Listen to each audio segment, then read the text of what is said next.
Hola.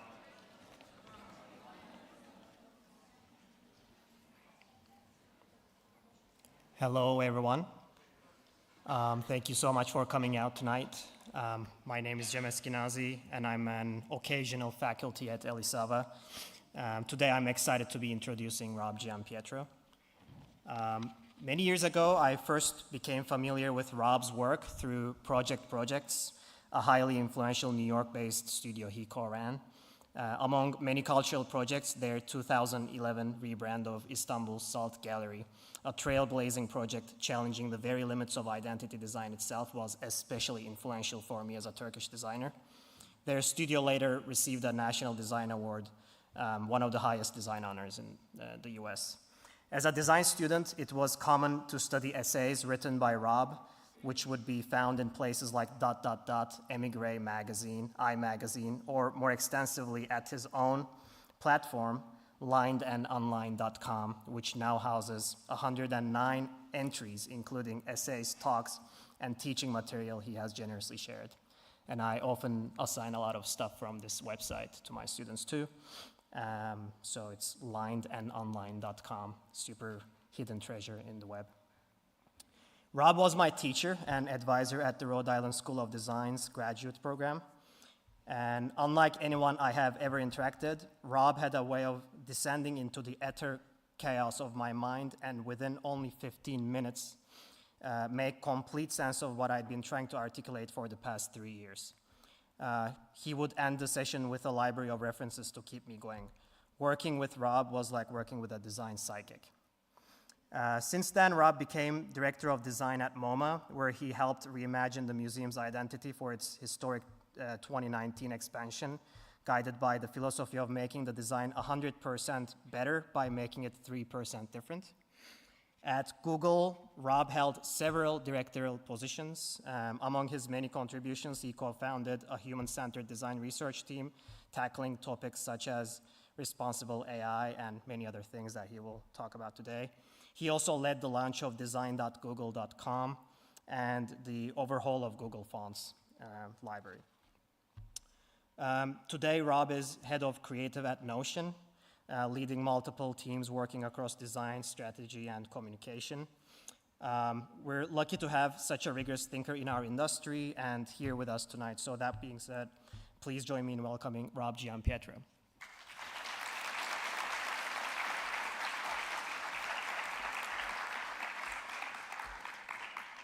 Thank you so much, Tim. That is such a kind introduction, and I'm honored to be here with you tonight. Hola, Barcelona. Thank you for having me in this wonderful series, so many inspiring designers for me. And thank you to Mark and Elisava for hosting this event and bringing me here at the Design Museum. Very grateful to be here with you tonight. Gracias. So this talk takes a brief look back at about 20 years of my work. I promise it will be brief. But it's crazy to think that actually all of it has happened since my last visit to Barcelona in 2000. So it covers everything I've made since I last was here. So it's a really nice homecoming. And since then, as Cem mentioned, I founded studios, led studios, worked at Google, worked at MoMA, and I'll try to share some highlights from these experiences. But this week also marked 2 years for me at Notion. And in that time, my team has grown, and we've done some work that I'm really proud of. So I'll save a little bit of my time to reflect on that as well. It hasn't been all work, though, for me. On the side, I've been celebrating the art of photography with the Aperture Foundation and book design with AIGA and 50 Books, 50 Covers, trying to create community, spend time in creative residencies for myself and restoring my own creative inputs, developing my writing and teaching, and lots of other areas outside of client and in-house work. So for the students out there, make sure you maintain a balance between your work and your passions. I try to wear many hats. But enough of my resume, let's look at some work together. So for my first studio, Giampietro and Smith, we did a lot of work in the art world and also in global health. And this included work on the UN's first Millennium Development Goals report, which is shown here, work that included a lot of data visualization, photo editing, and publication design in multiple languages, creating a structure that could be read by policymakers and research librarians alike. I also know Brian Collins was here last week with OFF in this very room, I believe, which is kind of exciting. He's a mentor of mine. But we worked with him on this very special effort to try to bring the Olympics in 2012 to New York City.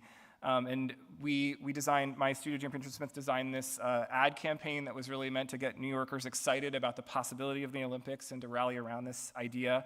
Michael Bloomberg, who was the mayor, donated 80% of the unused ad space in New York City to make this campaign possible. And for a few weeks, these ads were absolutely everywhere. I couldn't even get on the subway without seeing my own work, which was a strange experience. But we used the language of the Olympic Charter to try to kind of lift people's spirits, and seeing it unfurl in front of the New York Public Library still gives me goosebumps.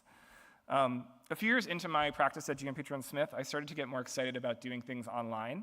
And so, as Cem mentioned, I created a site called Lined and Unlined in 2006 that was not a portfolio of design work, but a portfolio of writing and teaching and ideas. It includes all my syllabi from 15 years of teaching at Parsons, RISD, SVA, a little bit like, and one of those that is my favorite is this picture of my syllabus structure, which is a sort of a guideline for a thesis project. And so if you're a student, it might be a good place to take a look and find inspiration for information about design. And early on in running the blog, I looked for different ways to connect with people through both digital and non-digital efforts. One week I actually took the blog offline completely and did a project called Posts by Post, mailing postcards to all of my readers around the world in a kind of in real life version of the blog. So these are some artifacts from that. I joined the board of a nonfiction quarterly called Topic and was the designer of it. It was founded by my friend David Haskell, who's now the editor-in-chief of New York Magazine, and I designed it with my friend Stella Bugbee, who's now the head of the New York Times Style section. So it's amazing sometimes when you make friends early in your life, they go on to do incredible things, and you get to do really special projects with them together while you're all coming up in the world. And I've also always been really interested in kind of work that's sort of adjacent to design, that's maybe adjacent to literature, that's adjacent to art and installation. And one of those is trying to bring the worlds of poetry and computation together, reviving a nascent poetic form used a few times in his life by the Fluxus poet Emmett Williams, who's down in the lower left-hand corner of this slide, especially in his book Sweethearts. So this form takes a root word and finds what are called Williams words inside of it. So, within the word spray paint is the word ain't, for example. And these words, because their phonemes aren't rearranged, they vibrate both visually against one another and verbally. And it's a very unique style of poetry that he actually discovered these words often through the use of a computer. And I replicated that algorithm in the way that I do it as well. For the New York Art Book Fair one year, I did a $1 zine with the root word Washington for George Washington on the $1 bill. And for the Utrecht Biennial, I did a collaboration with Jurg Lenny's spray paint printer machine called Hector with the root word spray paint. When I got to projects, a lot of my teaching at SVA, helping Debbie Millman establish the Masters in Branding program there, manifested into research we did first for Artist Space on the role of identities in the arts, which is an essay you can read on Lined and Unlined. And then later for the work we did for the art space SALT, which actually applied a lot of those ideas to an actual project, which was really exciting. And as Cem mentioned, the identity that we used was a typeface, but it sort of functioned as a virtual and distributed gallery, where the letters SALT were sort of spaces that we could reinstall periodically over time and reimagine with different global typographers. And because they changed periodically, it created these sort of mismatched layers of institutional graphics and history on the website, on publications, in the visitor experience, in the campus signage even. So when different parts of the campus would be remodeled, they would have mismatched typefaces. And it just created an incredible patina of energy and creativity for this institution. And those ideas continued to reverberate for the RISD Museum, where we developed a new brand and did extensive work on the website to bring their collection to life in new and expected ways, lessons that would actually come back to me later on at MoMA with MoMA.org. And instead of a typeface, we actually developed a monogram, this kind of spatialized M for museum that could be projected, remapped, and even we kind of half seriously suggested built and installed as an art space, which you can see here. For the Cooper Hewitt National Design Museum and the Walker Art Center, we adapted Andrew Blauvelt and Ellen Lupton's decade-long survey, Graphic Design Now in Production, for a temporary Cooper Hewitt museum on Governor's Island, while the museum's home, a Carnegie Mansion on the Upper East Side, was under renovations. So we instead showed this show for the Cooper Hewitt in an army barracks on Governor's Island. And the show actually included our work for SALT, which was really exciting, as well as an original essay that I wrote called School Days. And that essay is also online and online. It's also shown here, and it explored the influence of graphic design programs in the formation of designers' identities and careers, contrasting it with similar types of programs in art school and creative writing over a similar period of time. So these projects that bring writing and design together continued for a special issue for Print magazine that I edited with Prem Krishnamurthy, who is my partner at Project Projects, about the role of collaboration in the creative field. We organized a roundtable discussion made up of collaborative practices from many different backgrounds, and the transcript of that starts on the cover of the magazine. And then along the way, we commissioned writing about artists that we thought were particularly collaborative in their practices, artists like Alison Knowles, the filmmaker Jonas Mekas, institutions like Artist Space, and design and art collectives like Athletics and Group Material, and even printers like Linko, a family-owned affordable newspaper printer in Long Island City that's been used by artists and writers for many years. Headlines in the magazine were set in unreleased typefaces from some of our favorite design collaborators, and every single contributor, including all of our interns and photographers and everybody, were thanked in the credits. So it was just sort of this explosion of collaboration. And sometimes my work is is more about presenting the writing and editorial work of other people, like the website that I designed for the Architectural History Collaborative Aggregate.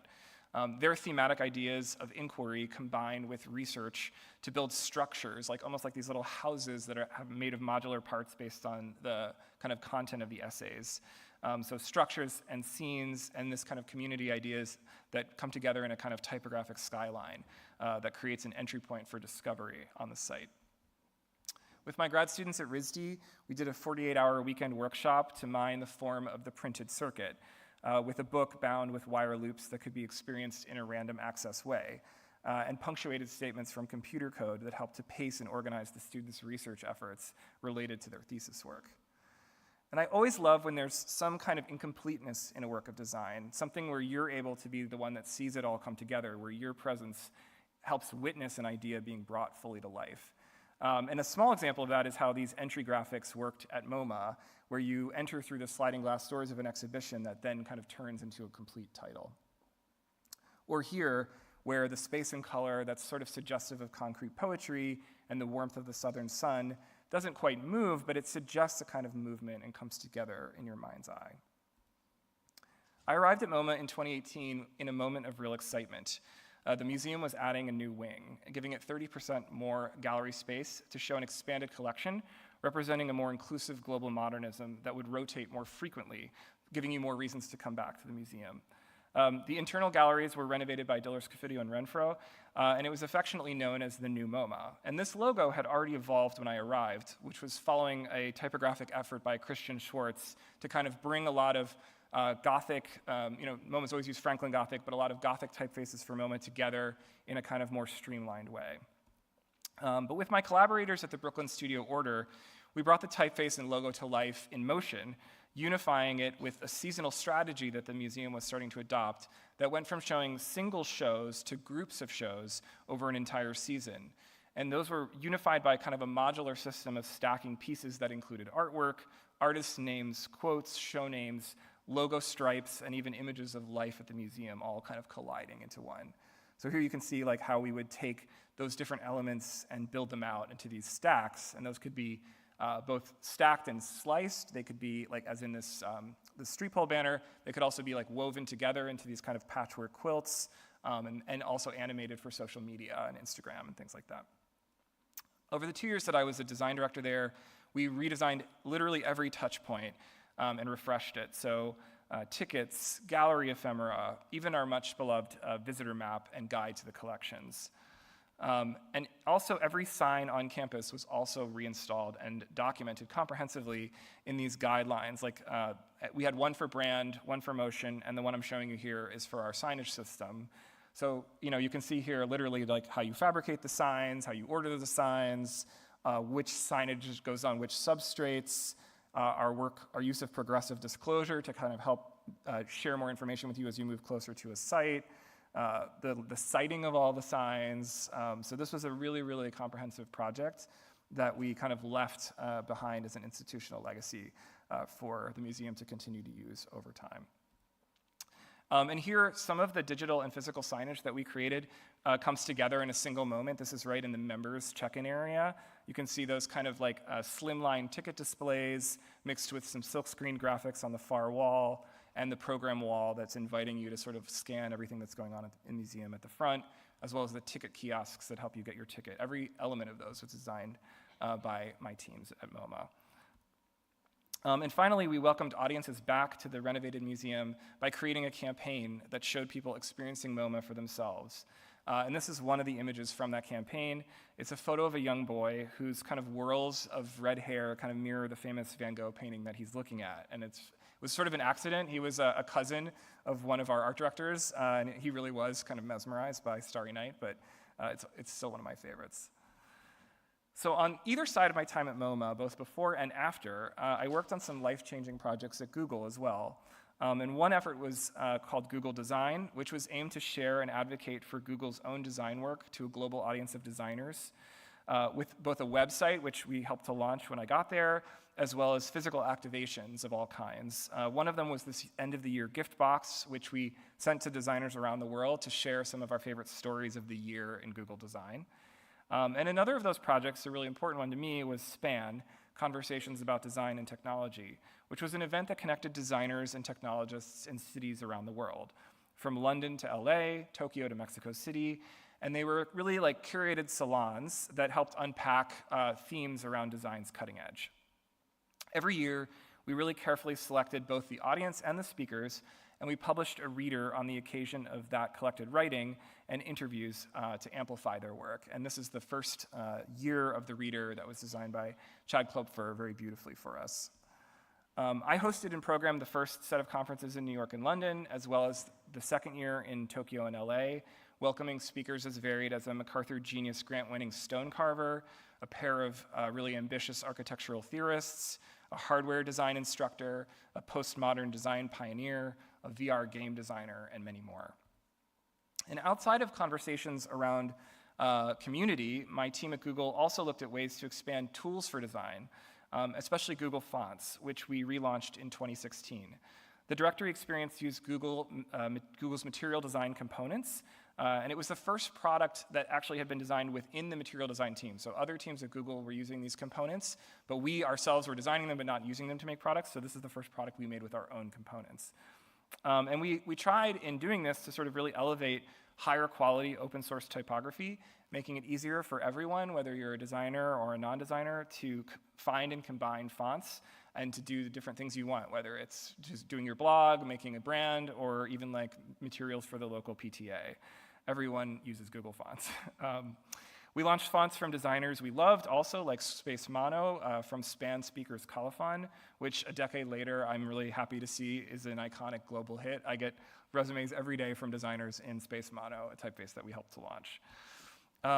We also worked to bring Google's design story to new audiences as well. So when the London Design Museum organized a show on design from California, I partnered with them. One of the curators of that show was one of our speakers at Span in London, and we mobilized 13 works from Google's collection, including some of the paper icon lighting maquettes we used for Google product icons, as well as a full-scale self-driving car prototype to help bring some of our work and ideas to the public. And eventually, my work on material design also helped to take the new capabilities in our design system, particularly the ability to theme components to better express your brand and material, right to Google's own apps in Android and iOS. And this effort was called Google Material, and it really looked at Google's brand, which is colors on white, and the new logo that we had launched back in 2015, and helped bring some of that brand idea to components that you use in the apps every day. So whether those were like Google-branded tappable action buttons like this colorful plus here, or bottom sheets like moving some of the UI to be easier within reach of your hand, or even having whiter, simpler, and more responsive layouts for Gmail, Maps, and Google Drive, and much more. So I actually saw the Super G, like a couple days ago, was actually made more gradient-y recently to kind of welcome in the Gemini and AI era, which was interesting to see.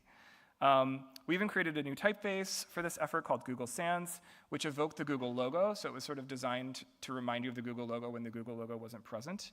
And it was launched it helped you activate titles and page states in the UI.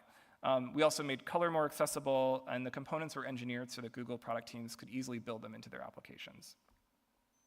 And later at Google, I joined a team that brought together different pockets of designers in their research and machine intelligence efforts into a single AI UX team, which was the first of its kind. And we worked closely with the hardware and pixel teams to prototype on-device experiences using transcription and telephony to screen phone calls, which I think, let me see if I can roll. Yeah, and then also a rolling camera buffer to help you select better photos called Top Shot, and also visual entity detection to take actions in the real world like calling a phone number or clicking a link. So these all use sensors on your device and artificial intelligence and prediction to make it easier for you to use your phone and interact with the world.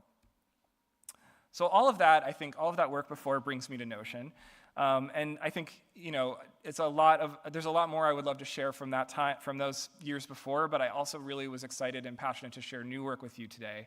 And that's why I wanted to reflect a little bit on what brought me here and where it's going next.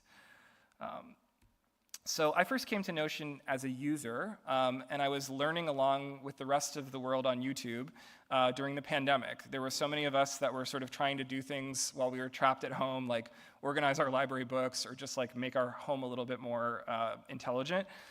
So I brought all my books that I love to collect books. I brought all my books into a relational database in Notion, and it was so much better than the Google Sheet I was using before. I also used it to help me plan my garden and figure out which plants I needed to put in the shade or in the sun, and when they would bloom and how tall they would get and what colors they would be and how to mix and match them together. So just as a practical life user, I was really loving the tool. And at MoMA, we were also really inspired by Notion around the same time. We created this sub-brand for MoMA members. It was one of the last projects I got to do there.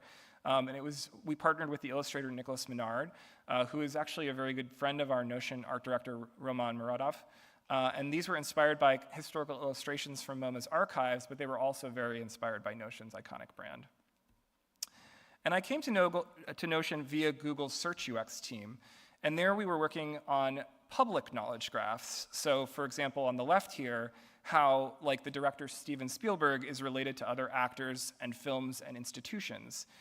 But Notion allowed users to make private knowledge graphs with the same kind of information from their work and lives. So how my flowers are related to my garden, or how my books are related to the bookshelves that they're sitting on. And it went even further, not just graphing knowledge, but also process, so workflows that you have in your work, but also on the right, an example of a workflow of photosynthesis, so literally how plants make energy. And the fact that you can use the same kind of graph network to do those two things is really powerful. You can see how this concept would easily allow for actions, automations, and predictions, all of the elements of AI, to act on top of the knowledge that these knowledge networks contain. And so Notion seemed to be sort of edging us towards a revolution in how we think about the architecture of knowledge at work. And so not a physical environment of change at work, but a conceptual one. And much like the revolution created by Herman Miller's action office concept, designed by Robert Prost in 1968, it did away with rigid boundaries and immovable concepts of what came before it. Instead of rigid SaaS tools that are made for you, we have really flexible software Lego blocks that you can use to build tools for yourself. So flash forward to today, and I lead the creative team at Notion, and the lights are bright, but just out of curiosity, has anyone heard of Notion here? Raise your hand if so, I'd love to see. Oh my gosh, I love it. I love seeing so many hands in the audience. Thank you for being users. I see this passion everywhere I go, and it's maybe a bit odd because it's productivity software. It's not like, it's not like TikTok or Instagram or something like that. It's actually something you use to write docs and sheets with. But my team is ever-changing, and over the 2 years I've been at Notion, I've managed teams that do web design, web engineering, a studio team that includes illustrators, filmmakers, and brand designers. I lead campaigns and strategy and operations for major launches, as well as, even for a little period of time, comms, content, and PR. So it's really been everything under the sun. But we also try to have a lot of fun. Last year, we stopped by to meet some illustrators and friends of our in-house illustrator, Roman Muradov. We made prints at New York City's oldest print shop at the South Street Seaport, and we tried to draw some inspiration from the life and work of Isamu Noguchi at the Noguchi Museum in Queens.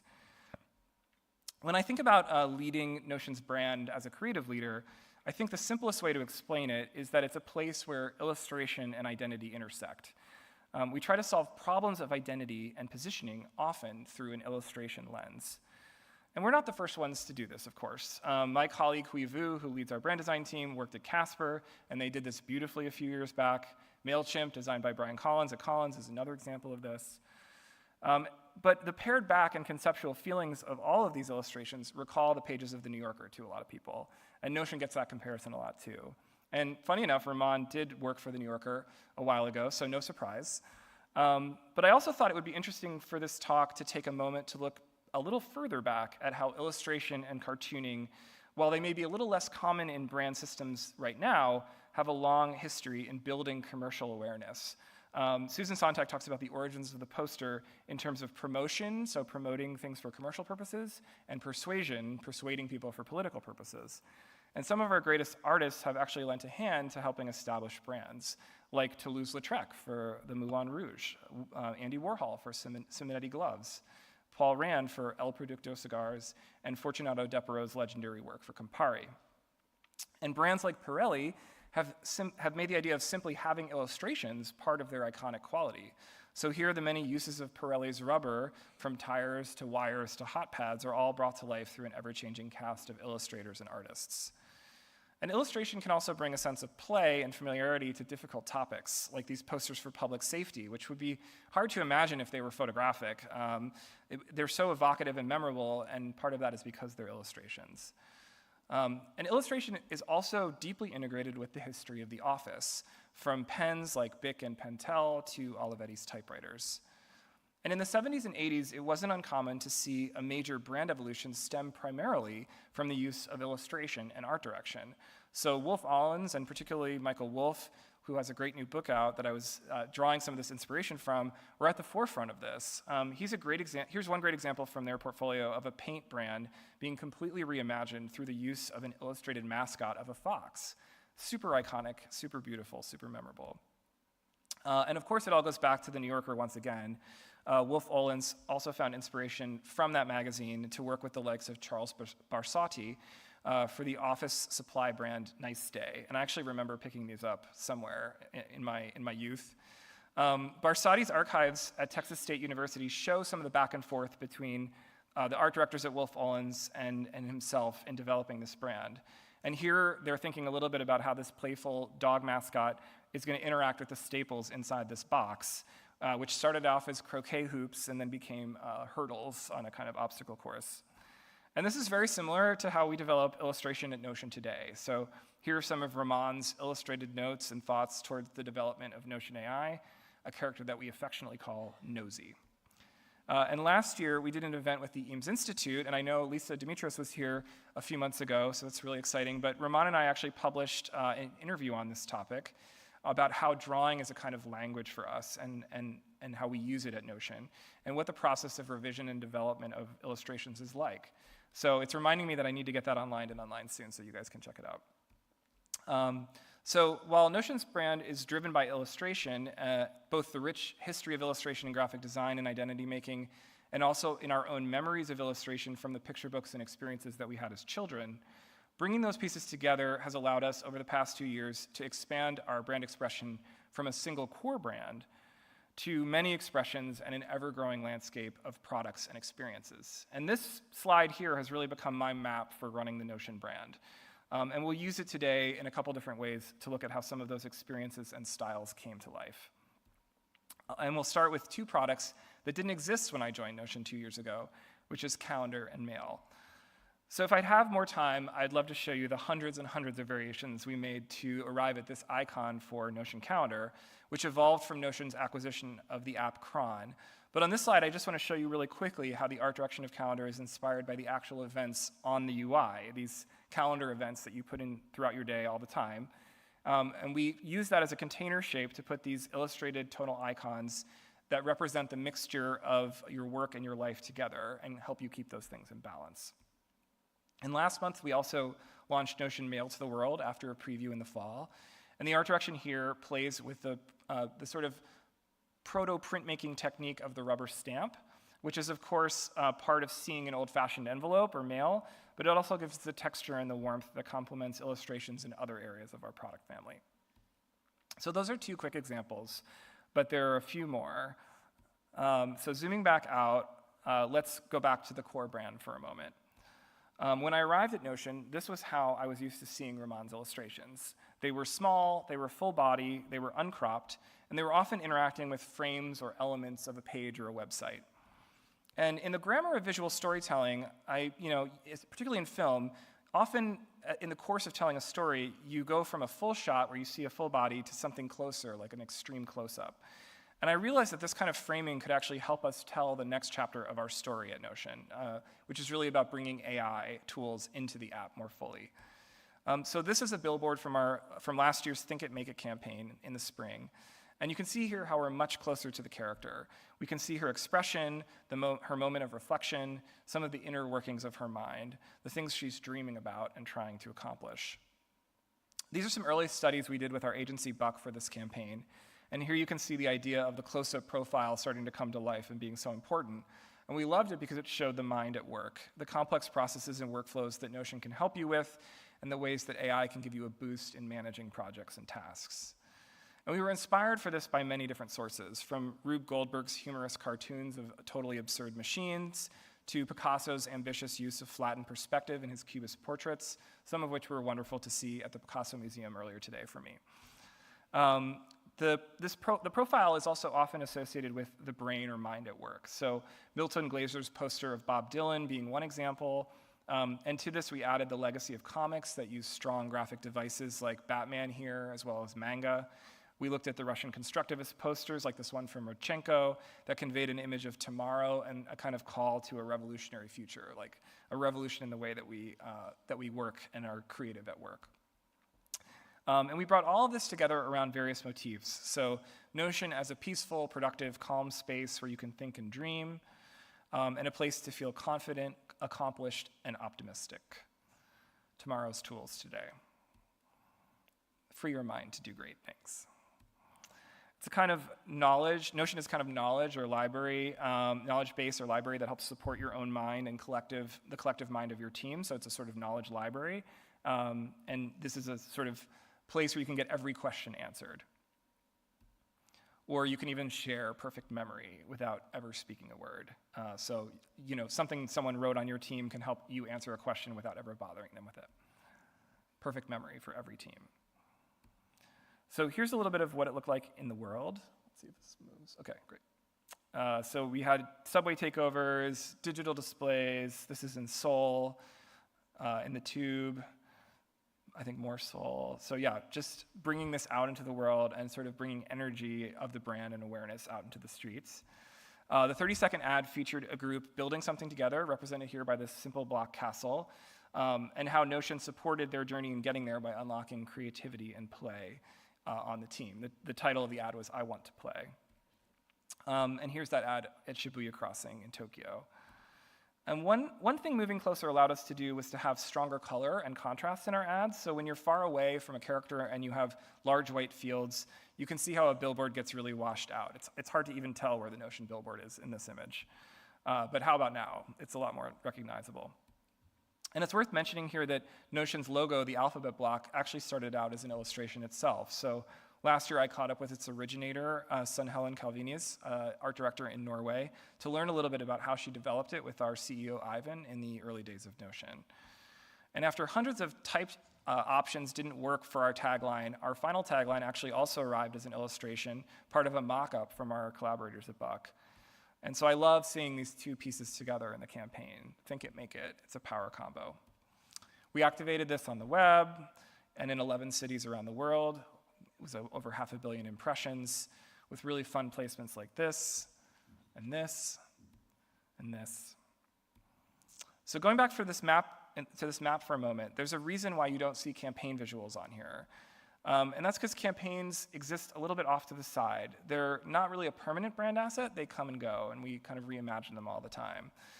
And so for another campaign around the idea of AI-powered search, which launched initially as Notion Q&A, we had this simple idea of a Q and an A that became friends. So almost like Sesame Street would when you were a kid and they were like sponsored by different letters of the alphabet. And so we asked Ramon to help develop these characters. We imagined them as a kind of odd couple like Laurel and Hardy or Ernie and Bert. They were like different but lovable. And at one point, Q's questions find their answers inside of A's brain. So we kind of zoom into the counterform of the A to see what's happening in his brain.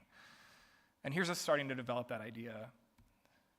But later we worked actually with our AI engineering team to visualize this process a little better, kind of closer to what's actually going on inside of a search, using weighted searches and what are called RAG, or Retrieval Augmented Generation, an AI technique to help you find answers in your Notion workspace. And so even though there's a lot of technical knowledge behind this, I think these abstractions with dots and lines also remind me a little bit of like the memories in Inside Out, or even Norman MacLean's like beautiful abstract animations from the 60s for Canadian TV. Here's how they came together. A storyboard. And we try to capture every launch also in like a single sticker, so you can see my laptop here is covered with them. But with a little help from Notion Q&A, we can see that, or from Notion AI, Q&A are friends again, and they're holding hands in this sticker. So one more campaign to share. For Notion Sites last summer, we had this simple idea that it's the fastest way to make a website. That was the pitch. Oops, excuse me. Making websites is way too hard right now, and Notion makes it a whole lot easier. So here's how it kind of came to life on the page, using images of like a sudden wind or a strong gust of wind, racing flags that are like helping you cross the finish line even faster, an artist that's in the middle of their work. This is my favorite one. We're even giving the turtle a boost here, or trying to hold on for dear life because our tool is so fast. And for this, we were actually inspired by a whole range of sources, from Red Bull's Gives You Wings cartoons, to futurist images of speeding motorcycles, to Memorex's iconic campaign, Is It Real or Is It Memorex, or even the Hokusai classic print, A Sudden Gust of Wind. So like illustration, because it's drawn from image making, can be drawn from such a huge range of sources. Outside of campaigns, though, there are many ways of representing faces in illustrated cartooning, and sometimes it's with the faces of our core brand, but this January, we gave every Notion user the tool to represent themselves with Notion faces. So at Notion, we have a long tradition of doing illustrated portraits with our employees. Ivan and Simon, our co-founders, actually had Ramon illustrate their faces for Notion's original About page. And our community really wanted these faces too, and we used to joke with them that the only way that they could get one was to get a job at Notion. But in spite of that, they made their own solutions, like these avatar generators, that were well-meaning but not the highest quality. And meanwhile, we also illustrated more and more people from our team, and as we did that, we found it was harder and harder to tell those people apart. So you can see in this other image, like a bunch of people looking kind of similar, so if you're trying to see on Slack who's writing to you, it's hard to tell. And we had some ideas for how to make this a little bit more modular using a portrait generator. We had mocked versions of this up in Photoshop and in Figma. But to represent our users around the world, we also thought it would take years, potentially, to illustrate all the different pieces and parts we would need. And so we even, at one point, explored AI to try to help us generate these illustration pieces. But in the end, we worked with Buck again to review almost a dozen avatar generators like Apple's Memoji, and try to figure out what we would need to truly allow users to represent themselves around the world. We have a very global user base. And so we turned our dot screens to support emoji-like skin tones and a different scale, and we even wrote PRDs for all the different ways we need the tool to work, and developed a kind of complex layering system that allows you to make a really robust and rich Notion face. So here are some of the millions of variations, and you can definitely build your own at faces.notion.com. Please do. It's a fun thing to do. You can make lots of them. You can make some that look like you and some that don't. It's totally up to you. One of the biggest areas we needed to actually create was hair. So we wound up creating over a few hundred different hairstyles, and there are over 500 new hand-drawn elements on top of the 200 that we had already created from our internal experiments. And this is a little bit of how it works. And I think what's really key is that we moved away from the idea of likeness. We didn't need to make a portrait that looks like you.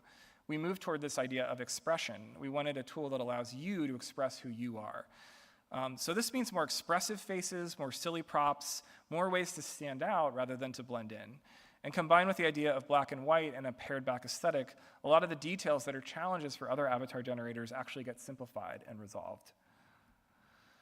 New Year's is always a big holiday for us at Notion, and people are setting goals and trying to roll up their sleeves and get more productive. So we launched Faces on New Year's on LinkedIn. And people were loving changing their profile pics and having a new year, new you, making multiplayer collaboration tools like Notion a lot more fun and creative.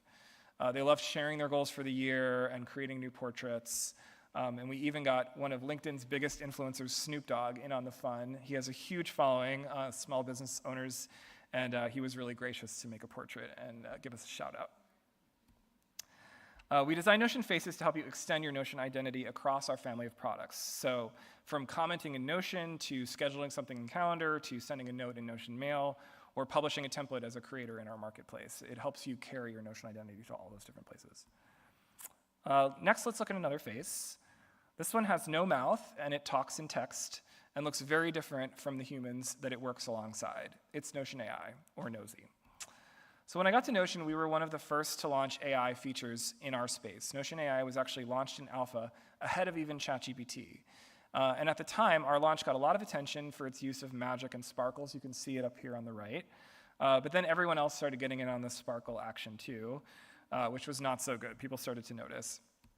And we realized last year that we needed something new, and we also needed something that was a little bit more us. So enter Nosy. And the process of creating Nosy actually started a few weeks after my arrival. We were looking for ways for the brand and the product to evolve, and we had a bunch of jam sessions with our CEO, Ivan, and we started looking at a way of creating a personality that brought all of our AI touchpoints together. And it really seemed like a tantalizing opportunity for illustration. How could cartooning and illustration actually support this idea? And we were really inspired by Steinberg's masks, by Japanese theater, by Bruno Minari's wonderful illustrations, and even by Susan Kerr's iconic Mac Finder logo, which I think itself is indebted to Picasso a little bit. And Raman began sketching and writing about some of these ideas, and these expanded into workshops with myself, with Ryo Liu on the product design side, Linus Lee from our AI team, and also Ivan, our CEO. And again, we just sort of kept drawing from references, like what did we want this character to look like? What did we want this character to feel like? Was it more like Matisse or Picasso, more like Tintin? These are some other sketches just exploring kind of a wilder range of abstract ideas, or trying to refine the shape of a brow or the style of the face. And this is us kind of refining the final geometry with some precise kind of crafting of the eye movements. It's amazing to watch Raman work with all the precision. Nothing escapes his attention. And these are some early animation tests that we started to try for ourselves. But we actually thought, we needed this to be really robust and performant in the product. And we also really wanted it to be alive and feel alive. That was an important part of our brief. So we turned back to our team at Buck. We told them we wanted a stateful, nonlinear animation style for Nosy. It needed to respond to AI states that would pass through it, like thinking, reading, searching, or writing. And to do those states in a way that were being run by software. So not that you were seeing sort of linear loops of animation, but they were actually dynamic and changing with the changing state of the product. Some of these we also used in static applications. It's fun to see them in print where they're so expressive. But we also tested how it felt to chain these states together and how they looked at both full resolution and in a small screen like the mobile app here. So here you can see Nosy sort of interpolating between these different states. We also tested performance in a lot of different technical platforms like Lottie and Rive. And Rive actually won out for being both lighter and more like a gaming engine in terms of its capabilities. And we love the way that Duolingo uses Rive as well, and we were really inspired by that. Here you can see the AI states passing through and kind of being toggled on and off, and how Rive actually uses a kind of decision flowchart to animate Nosy and bring him to life. And here you can see a little bit of how the whole experience comes together in the Notion app. So we are writing, we are proving things, we're invoking Nosy and adding something. So it just kind of pops up in these little moments and helps you remember that you're using AI. And it's so expressive, we even designed it to just be visible with half of a face. Just some eyes can bring a billboard to life. And our community and Fast Company loved it too. The last area I wanted to talk about was where we use illustration in our events, and we have a couple of these. One is called First Block, which celebrates startups and startups culture and brings real-life lessons to growing a business to life with the founders that help make it happen. So this is called First Block. And the name and the visuals were actually drawn from Notion's Add Block button. We added some cartooned UI elements on top to bring it all together. You can see season 1 on YouTube now, and I particularly recommend this great interview with our co-founders, Ivan, Simon, and Akshay, both if you're curious about Notion or if you're a super fan. Another event that we support is called Cafe Notion, which translates our core brand into like a hospitality and cafe-like experience. So we have the stencil typeface, these mocha colors, and the illustrations are all kind of brought together to help us make scrappy graphics on the road and create the idea of a cafe full of like smart, intelligent software helpers. And Notion is all about good coffee. And for graphics, yes, we make sandwich boards and even drink stencils as a creative team, so we do it all. I love these coasters and this super cool brown paper bag. Sometimes it's all about the merch. And these experiences with First Block and Cafe Notion helped us to build an even bigger conference and event for our users last year. We call that event Make with Notion, and we're coming back again this year to San Francisco and around the world on a live stream, so please join us if you can in September. But like our other sub-brands, Make with Notion is actually also inspired by illustration. And to contrast our core brand that's really heavy, that's heavily used at the event brand uses a simple idea of tangrams to contrast with basic shapes. And so these are a simplified form of illustration. I'm sure we've all made tangram illustrations as kids to translate the kind of fun and open-ended way that our audience is invited to build and make things along with us at the event. And got to work closely again with my friends at Order to help develop these shapes, colors, and textures into the initial animation to bring the identity to life. And this is a little bit of our work in kind of getting the event design started. And our event tagline actually draws from Timmy, Think It, Make It, to sort of talk about tomorrow's tools, that billboard that I showed you earlier. This is the microsite and how it all kind of comes together. So you can see these tangram shapes mixed with kind of playful, almost like hand-placed. We're always like fixing a block or trying to align it or adjust it, and showing that kind of informality against a kind of the more rigid system of blocks in Notion. So once we had a brand, it was time to actually make it a space, and we wanted to bring the feeling of the Notion office to our Pier 27 venue last year. And that meant some of our wonderful iconic furniture, like actually bringing it from our office to the event, as well as creating a warm, light-filled environment that helped inspire you to do great things. We were particularly drawn to kind of modern installation artwork like this work from Robert Irwin at Chinati on the left from Marfa, Texas. And you can see in this installation how these scrims kind of come to life on the right at Make with Notion. So like kind of really inspired by the Irwin and kind of translating those ideas to our event. In addition to the scrims making lightweight, flexible walls, we also embraced warm neutrals of cardboard as a simple, humble way to build things, kind of very childlike way to build things. I'm sure we all took a box as kids and built things with it. So again, playful, unexpected, and also a very sustainable way to create a conference environment. Pier 27, our venue, was actually a Homeland Security site. When you're not having an event there, cruise ships dock there, and people need to go through metal detectors as they enter the United States. So we needed to design a plan that could be built and taken down in 36 hours over 2 floors. And here I was very fortunate to work again with my collaborators on SPAN, Kathy Johnson and Rebecca Rudolph from the architecture firm Design Bitches, or as I call them, DB. So you can see the floor plan there. DB helped us harness all these ideas together in a material palette for the event. The cardboard, the scrims, curtains that kind of help create these soft environments, as well as materials from our offices and more.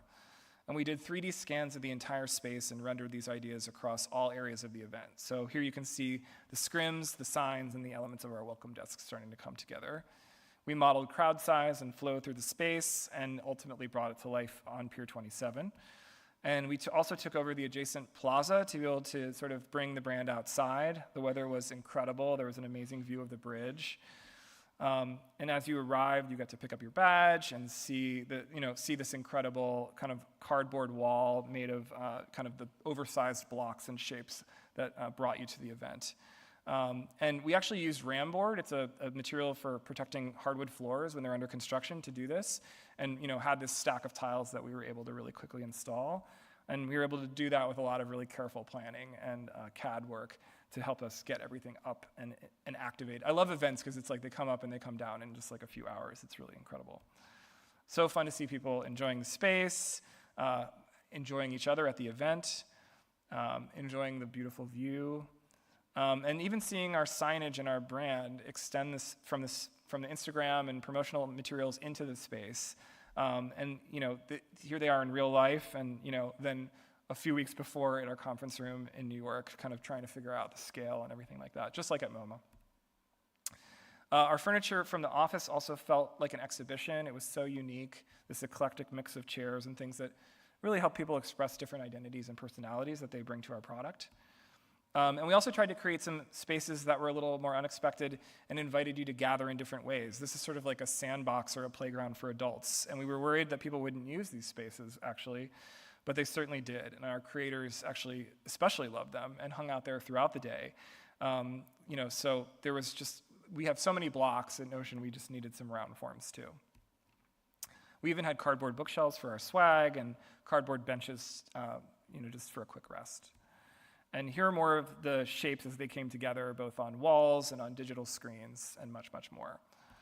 And finally, we created Ivan's keynote, which is honestly one of the most amazing design experiences I've ever had, getting to tell the story of our company and our launch with some amazing new products. Seeing him stand in a hall that we created in front of icons that we designed, that's really the power of design.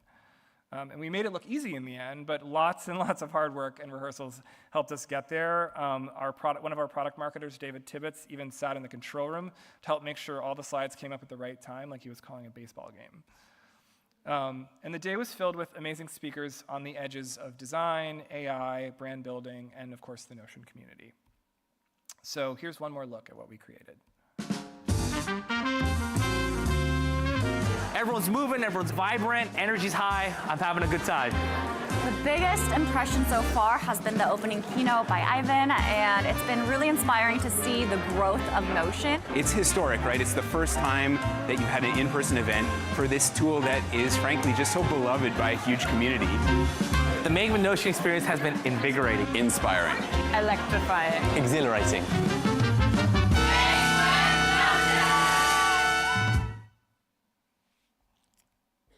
So thank you for letting me share 20 years of design with you, and I would be delighted to take some questions now if you'd like to have them. Thank you.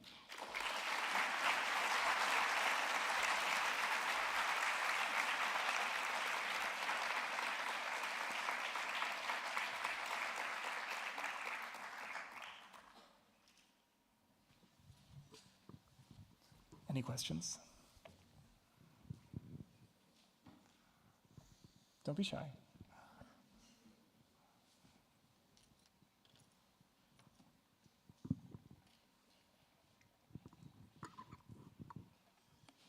Hey, first of all, thanks so much for this amazing talk. So many great ideas and projects in such a short amount of time.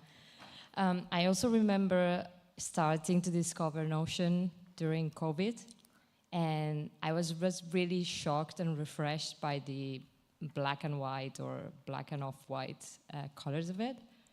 So I guess you're gonna ask my question. You're gonna guess my question now. But like, what happened? Like, why did you decide to use color and introduce it? I think it's such a great question, and I mean, I love that part of Notion too. It's almost like a blank, peaceful space for your mind. People talk about loving that quality of the app all the time, and I think we actually are.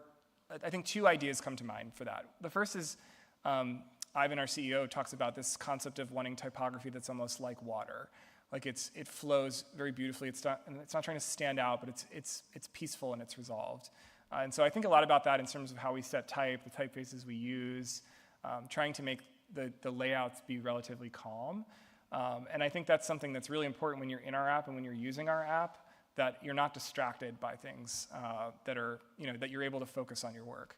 But I think that's also where this concept of flexibility really is important, because we don't even mandate that the same colors get used across our app and our brand. We have a couple places where those colors intersect, but the colors of a brand are meant to get your attention. They're meant to activate you and persuade you, as Susan Sontag said. And so sometimes we need a little bit more oomph in those situations to invite ourselves to be better known or to be part of your mental landscape and things like that. So I think basically my answer is like the role of color in advertising is different than the role of color in product design.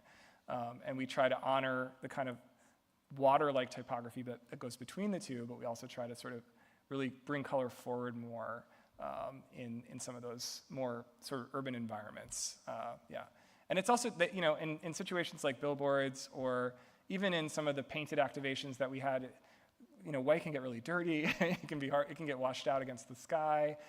So we just kind of realized there's no sense in telling people about Notion if no one notices. So. Thank you.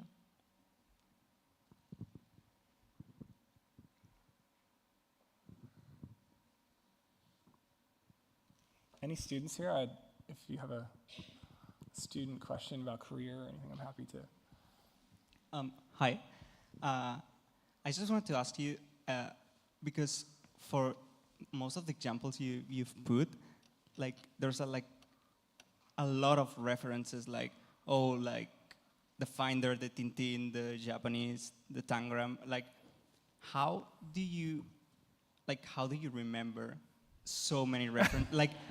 When you have to okay, I'm gonna do this, what do you do? You gather them just in your mind, or you how do you do, or with the team? Oh man, okay, well, a couple thoughts come to mind. I think first of all, sometimes you just know you're doing the right thing. That's just how my brain works. It's actually very hard to run a big team because there's lots of numbers and financials that go with running a big team. And my brain doesn't remember numbers very well at all. My brain remembers images. And so I can remember a poster I saw 20 years ago and exactly what it looked like and what color it was. But I have a hard time remembering how much the budget was sometimes. So I think that's kind of when you're doing the right thing in terms of you're working in a visual medium. I remember being an art history student and just seeing an image and immediately remembering who made it or where it came from. So my mind has always kind of been very sensitive to those types of things. I think also as a design critic, I'm also always sort of analyzing images and working with both the analytical and the creative side of my brain at the same time. I don't really know how to separate them. And I think when you're working with a team, I love the concept that Rem Koolhaas talks about of a kind of a curator in the studio or an editor in the studio, that the architects that work at OMA are generating tons and tons of different maquettes and images and drawings and references and things. And he's really helping to cull and make sense of all those things and tell a story. So I think that's kind of a little bit what I'm trying to do is basically look at all the outputs of my team and say which of these is actually meaningful to me and why? And a lot of the way that I respond to that is through images. So sort of oh, this reminds me of Hokusai and the sudden gust of wind. And that's actually, is that what you're trying to do? And people are yes, that's exactly what we're let's play that up. Because I think especially for brand and advertising and things you're trying to provoke an emotional response. And so we have an emotional connection to these experiences from childhood, from color, from using things in the world, and I think you're just always trying to sort of be as authentic to that as you can. Okay, impressive. Okay, thank you. Hi.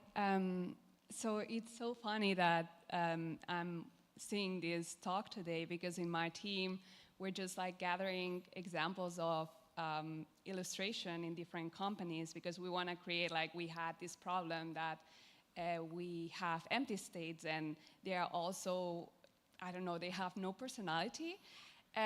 So I was gathering, and one of the examples was Notion, of course. And then I noticed that, okay, wait a second. We have a website and we have a marketing team that already is using illustration. And somehow we're trying to do the work. And I have a feeling that in so many occasions when I was working, I work as a product designer, that we were so detached from marketing and they were doing their thing and we were doing our thing. And I wonder if you have any tip or any advice for how to align better marketing and product. It's the eternal question, right? But it's also such a rich opportunity, I remember one of my managers at Google would always quote, I think it was Sergey Brin who would talk about the greatest problems are at the edges of our products, you know? And I think some of the most interesting emotional experiences in creating technology are at the edges of product and marketing, you know? And so I always like go into those spaces and say, okay, this is a moment where we have a minute to tell our story or connect with the user in a different way. One of them that I knew when I first got to Notion would be really hard was like modal windows, like especially when we like launch a new feature or something, the product design team creates a modal window to tell you about that. And I was just like, it's so important to be able to like have marketing and product connected on that. And it's actually a really interesting set of questions that come up around the earlier question of like, how bright should the colors be? Should there be a dark mode? Should we be quieter? Should we be bigger? Should the images connect with the campaign, or should they really just demonstrate the feature? But I think those are really important questions to have as an organization in terms of the way you want to talk to your users and the way you want to inform them. But I think like for something like Notion Faces, I was always very mindful of like the product side of the story. So not just doing a campaign that was like a silly campaign that let you make a face, but actually thinking about that as the particle for your identity in Notion and all of the things around that that would come from like the information about the people graph inside of Notion, how you and your colleagues collaborate and are connected. And I think when you can do that, it makes it feel less frivolous and more relevant, and it also demonstrates a kind of empathy across those lines between product thinking and creative thinking. So I guess those are, you know, I think Nosy is another great example of, you know, what does the touch point look like? It could just be a button, and it kind of is just a button. I mean, in terms of its actual functionality, it's just a button. But that button has so much more life to it and, you know, and behavior to it when you think carefully about how we bring our brand and our ideas of illustration to that surface. So it's just trying to find like the right opportunities. You don't need to like be in each other's business all the time, but there are certain moments where it really matters and really counts, and it's about finding those moments and designing those experiences together. So, Cool. Thank you very much. thank you. Actually, I'll say one more thing, which is that in making Nosy, like we had sketches for the character, but Rio, our product design partner, kept putting them in sketches that he was making for AI features. And something about him doing that over and over and over again just naturalized the idea that we would have this character in the app, you know? So a huge credit to him for making it less scary for everyone and just seemed inevitable at the end of the day that that's what we would do, like, because no one had seen a mock that did anything else. So I think there's so much in daring people to do new things that is about culture making in terms of technology. You know, you need to make it feel like it's the art of the possible, the coalition of the willing. And you know, without his partnership, we couldn't have made that happen. So. Hi. Hi. I just want to mention that it's also very cool that Notion fosters a community, but also my question was, with these many launches and also campaigns and products and everything, how through design you don't lose track of the essence of Notion? Because for example, I started using it like as a journaling and also like productivity, and also all the people that started using Notion in COVID, like just to, I don't know, like as a hobby or something. But yeah, maybe sometimes it's hard with all these new things coming on. Yeah, not to lose the essence of Notion at the end.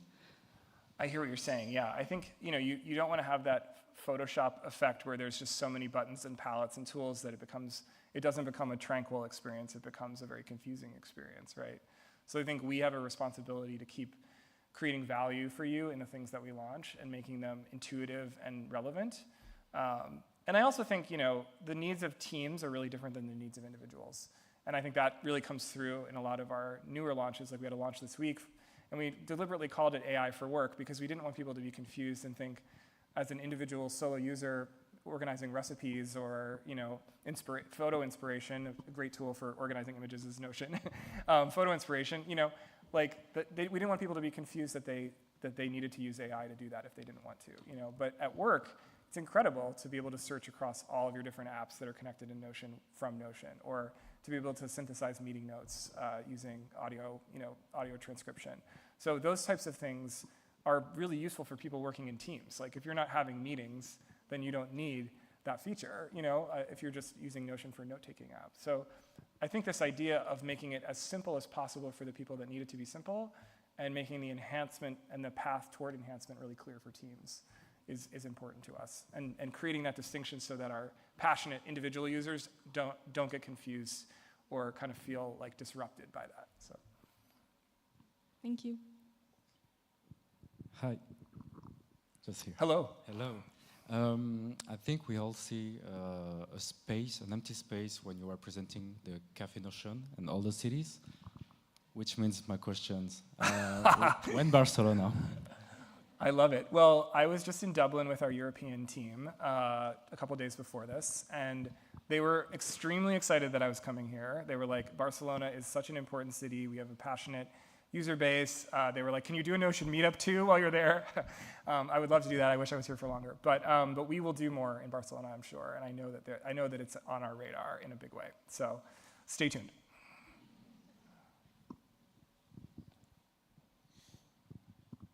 Hey, first of all, thank you for your talk. It was very excited.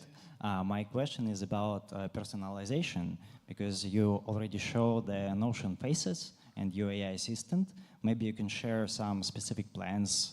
Maybe I'm like a user in nearest future can combine Notion faces with personal AI assistant and my knowledge base and rack in Notion, for example. I think it's a great idea. I can't say too much more than that, but I think it's something that's on our mind in terms of, how we allow you to do more with the agents and experiences you build, and how and where and how much to express that through the IP or the assets that I was showing you. So, can you modify Nosy? Can you create your own Nosy? Is it an agent? I think those are all really relevant questions.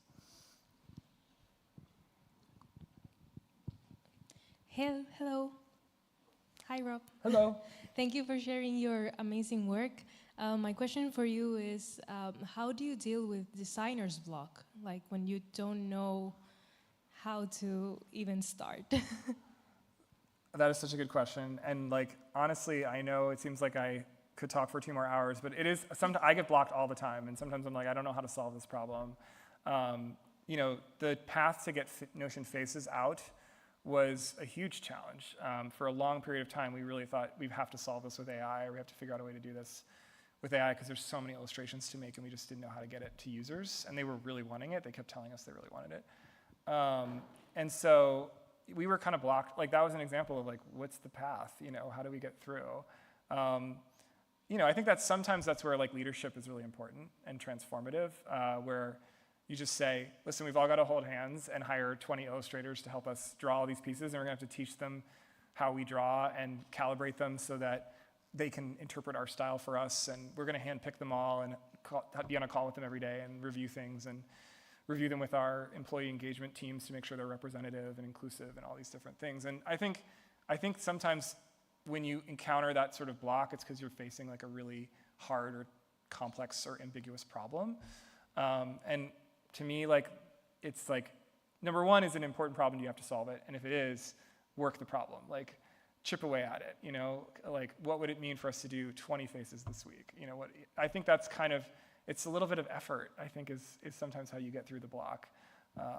But I also think walking away from it for a little while can be really useful too. And I remember when I was writing School Days, the essay for Graphic Design Now in Production about, I think I did 11 or 12 drafts of it, and there was one point where I was just I'm never going to finish this. I don't know how to finish this. I don't know even what I'm trying to say anymore. But I remember putting it away for a weekend and coming back, rereading it with a clear head, and suddenly sort of a couple sentences helped me finish the project. So I think just monitoring your energy level. You're a person. You have a human system that's powering your creativity. I think being really sensitive to that and not letting yourself off the hook when you need to work harder or push through. Letting yourself off the hook when it's not that important, and giving yourself a break when you need to recharge and come back at the problem with a new energy. So I know that's not profound, but that's true to me. Helpful. Thank you so much. Okay. Do we one more, or we're done? We're done. Okay. Thank you, guys. Great to see you. Thank you, Barcelona.